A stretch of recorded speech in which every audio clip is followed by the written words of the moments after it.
ఇంటి పాపలా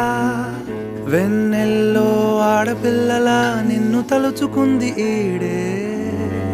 చెల్లియో చల్లకో ప్రేమనే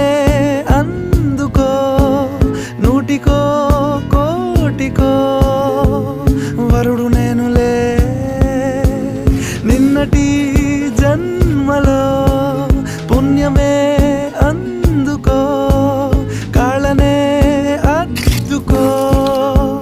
వధువుగానే మారిపోవే ఈ